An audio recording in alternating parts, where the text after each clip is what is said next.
PRAX and the Hazardous Countdown. Written by Matthew Francis. Narrated by Yuli Alice Shen. Prologue, May 31st, 2005.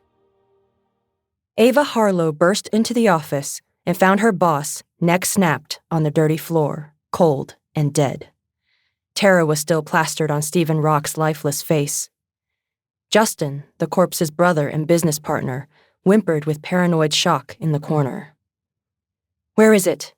Ava, their assistant, glanced around the room. "It's not," Justin wheezed. "It's not in the locked safe." "Are there any other copies?" Ava fretted. "No, none." "Did he move it?" No, the man stammered like a child. "Stephen always kept it here." Wailing screams of escaping employees barely covered up the brutal grunts of combatants fighting near the company's lobby. Ava desperately hoped Daniel would stay alive. The loud crash of a heavy body thrown against the break room wall made Ava jump and Justin clutch his thumping chest. "In the closet." Ava pulled her surviving boss into the storage chamber and locked the door from inside. "Stay quiet," Ava whispered in the darkness. "We can't let you die too." The office windows shattered as more intruders swung into the room from the dark night outside. Broken glass crunched beneath heavy combat boots. The cruel intruders saw the corpse of the company's CEO and laughed. "Find the formula, now." A deep voice snapped the snickering minions to attention. The 6 thieves knocked over file cabinets, rifled through documents, and broke open locked drawers. They were so rambunctious, Ava could no longer strain to listen for Daniel's voice. As the burglars tore apart the office, they found nothing but useless paperwork. "They lied to us," the captain called out as the men paused their frenzied search. "It's not here."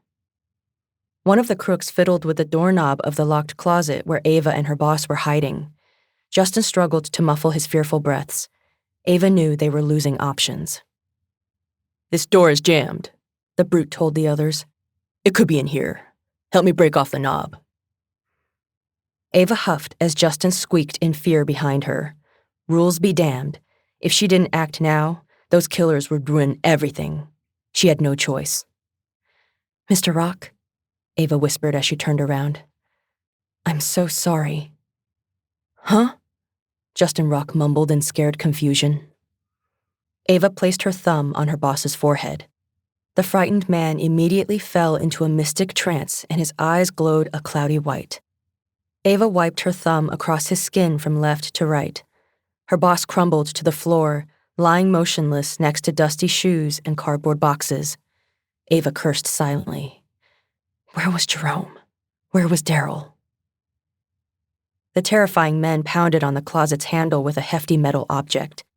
Ava had seconds before they killed her too. If these assassins got the best of Daniel, she would never forgive herself.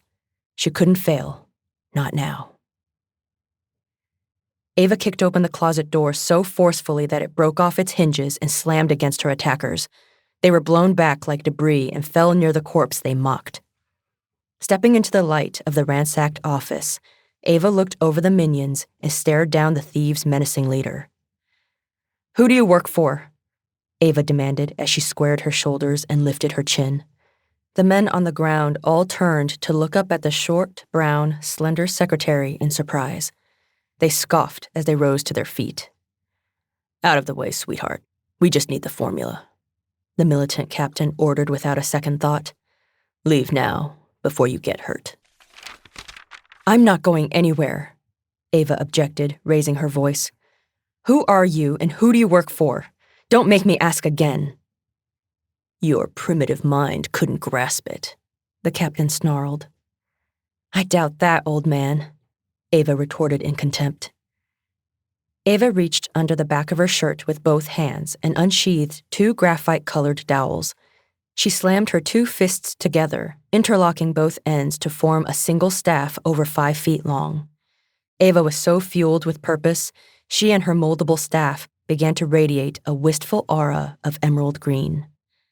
The glowing energy swelled so bright, the men were forced to cover their eyes. Leave. Ava Harlow stood her ground. Before you get hurt. The joking smiles vanished off the faces of the assailants. She's an agent. The captain's eyes went wide. Get her. All 6 brutes barreled toward Ava. She leaped toward a nearby cabinet, bounced off the wall, and backflipped over the cronies like an acrobat. She came crashing down on the shoulders of one of the intruders, knocking him over into a second one. Ava tucked and rolled under a third attacker, swiping his right leg to topple him. Now on the opposite side of the room, she charged right into the fray of battle. The men swung at her with meaty fists and hefty kicks. She expertly maneuvered around their thrashing arms and legs as she kicked a man in the groin, chopped another in the neck, and swung back to elbow his neighbor across his jaw. Just when Ava was beginning to gain control, the captain snuck into the quarrel. He slugged Ava straight in the face, breaking her nose. Ava recoiled in pain, losing her balance. The captain stepped closer, breathed in, and kicked her in the stomach with a mountain of force. Ava screamed as she flew back and over the top of an office desk, crashing to the ground. Ava! A worried voice bellowed from down the hall. I'm coming. Daniel. Ava winced on the floor, disoriented. He's alive. Still bloody and bruised from the lobby, Daniel Knockby barged into the room in mission mode. He twirled his own morph staff masterfully as he plowed through Ava's attackers. Ava got to her feet with an aching grunt to join her partner in combat. As she looked over the desk, Ava's heart froze. A mysterious new figure covered in a dark hood entered the chamber. The shadowy villain, barely visible except for its blood-red eyes, pulled a loaded gun from its side. Daniel! Ava shrieked, begging him to somehow avoid what she knew was coming. A gunshot fired, and Daniel collapsed to the ground, dead with one blow. Ava felt immediate devastation in her bones. Their soul connection was instantly severed, as if Daniel's life meant nothing. Ava released a guttural battle cry and launched forward in vengeance. She refused to let their mission fail. The world's future was at risk, and the only person she loved more than Daniel could never survive if she was gone. Time seemed to slow as Ava leaped off the desk into the air above her attackers. She mystically morphed a portion of her staff into 8 floating daggers. She telekinetically hurled the blades like missiles deep into the chests of the captain and his 6 intruders. They all dropped dead. The 8th dagger darted toward the mysterious murderer with the glowing red eyes, but the stoic villain merely sidestepped to dodge the flying knife. As Ava landed back on the floor, the 8 blades shot back to reattach to her morph staff. The ominous figure was unfazed. It raised its hand and made a grasping motion. Ava went rigid. Her muscles were stone. She couldn't move. The murderer raised their weapon once more. A cracking gunshot fired toward Ava. Within milliseconds, the entire history of her short life danced across her mind. Ava Harlow's final heartbreak was knowing she failed the boy she left behind. Over 1,400 years later, in mid-August of 3451, the historic destinies of 4 young heroes crashed together, locking the past, present, and future of our world into a new timeline of inevitable destruction. Chapter 1. What a stupid name. Zendo, don't make me ask again.